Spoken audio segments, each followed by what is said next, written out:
What is this program? What's its identity? What are the goals and expectations? What should we expect from Maryland football? What do they expect from themselves? I have no idea. This is such a bland, lifeless program with no identity except, I guess, going to the worst bowl games you can imagine. That seems to be the ceiling. That's the best they've done in the last 25 years, and that may be a lofty goal for this particular team. This is a pretty bad football team. Let's look at it starting at quarterback. Well, they've got a superior talent to work with in Malik Washington. He may turn out to be the starter here. He's a true freshman, but he was a top 5 quarterback in this 2025 class and the 54th ranked player in the country regardless of position. So he has chosen to go to Maryland. He could have gone just about anywhere. All right, you also have Justin Martin coming in from UCLA. He had one start against Penn State, actually acquitted himself pretty well. Did not put the ball in the end zone until it was garbage time, but still, in Happy Valley as a first-time starter, I watched that game and he did pretty well. He's going to vie for the starting spot as well as Christian Martin, a redshirt freshman. And keep in mind, during his career, Mike Loxley, as both a head coach and an offensive coordinator and assistant, has worked with a lot of true freshman quarterbacks. So he's got that experience of having to mold a true freshman quarterback in the line of fire. Juice Williams, Tua Tagovailoa, also Jalen Hurts. All these guys have started as true freshmen. We'll see if this Malik Washington is the real deal and whether he wins the job. And it's not a difficult battle against experienced, top-notch quarterbacks. So he may get the call if Loxley truly believes that he is ready for the show. The Maryland running game over the past few seasons has generally revolved around Roman Hemby, who's off to Indiana.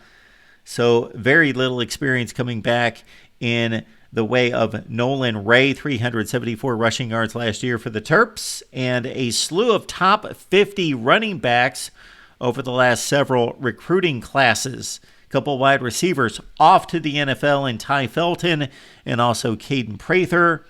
Octavian Smith is the most experienced and productive wide receiver coming back as a Terp. 30 catches, 2 touchdowns last year. Also, a couple incoming transfers. Jalil Farouk at Oklahoma caught 89 passes and 7 touchdowns, although he missed most of 2024 with injury. Caleb Webb backing up all those excellent Tennessee wide receivers like Brew McCoy and Squirrel White, only had 22 catches in his career with the Vols, but of course has played in the SEC and will be a welcome addition. Along the offensive line, we've got 2 starters back, and also, speaking of welcome additions, Isaiah Wright had 24 starts at Buffalo, but he missed all of 2024 with an Achilles, and he should be ready to go this fall. It's the age-old question when evaluating bad football teams. Take the Maryland defense. It was awful last season.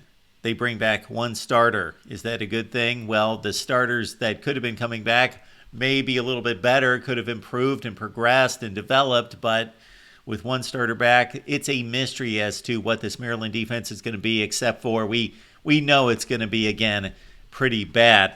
The 1 starter is a cornerback switched to safety in Jalen Husky, 45 tackles, 3 tackles for loss. A ton of key reserves from last season will have to step in as starters, including Daniel Wingate, 50 tackles, 6.5 tackles for loss. Coming in through the transfer portal at linebacker, we've got Cam Rice, 20 starts, 14.5 sacks at Western Liberty. I did not know there was such a place. Michael Harris, 34 tackles coming back. At cornerback, you got Jamari Glasker coming in from Wake Forest, where he totaled 11 starts. Strong safety Levine Scruggs is back after 43 stops. Maryland went out and got themselves a place kicker in Sean O'Hare from Richmond, where he hit on 12 of 12. But considering Maryland's ability to stay in games, or lack thereof, I don't know if it's much going to matter if they've got a competent place kicker or a clutch one. And then also their punter is back. He's a good one. Bryce McPherson hit on 45 yards per punt. Now let's check out the schedule where Maryland gets some gimme wins. And again, check out my short. Maryland, you should be embarrassed. This is pathetic. as a Big Ten team taking on this type of non-conference schedule. So you've got some artificial wins right out of the gate. It's pathetic. FAU, NIU, and Towson, but be looking out for Northern Illinois. They have a history of staying in games with the likes of Big Ten teams. North Carolina State gave them a scare. Kentucky gave them a scare. And they've got a history of actually winning games against Power 5 opponents. And certainly Maryland would be a candidate for that. No Ohio State, no Oregon, no Penn State, no Iowa on the schedule. Maryland's got a pretty light touch. They do play Michigan, of course. They've got a date against USC again. And those are the better teams that they play in the conference. The wins, the potential wins, a trip to UCLA, a trip to Rutgers. So this doesn't size up too well for Maryland when you consider the teams that they have the best shot of winning against. They have to play on the road. Although a trip to Rutgers doesn't really matter. You play at Rutgers, you play at Maryland, big deal.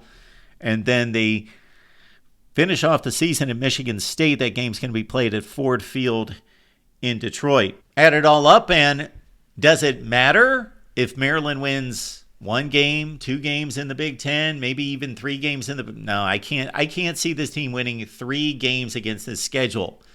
The ceiling, 2 wins for Maryland, 2-7 in the Big Ten. That means they only have 3 non-conference games, and even though they gave themselves layups, they're gimmies, they should be. That's only 5-7. They miss bowl play, and Mike Loxley is most likely out of a job. And I would not be surprised if Maryland loses every game in the Big Ten. For right now, we'll go 5-7, 2-7 in the Big Ten. And when I say for now, the week of week 0, we're going to get together for a live stream.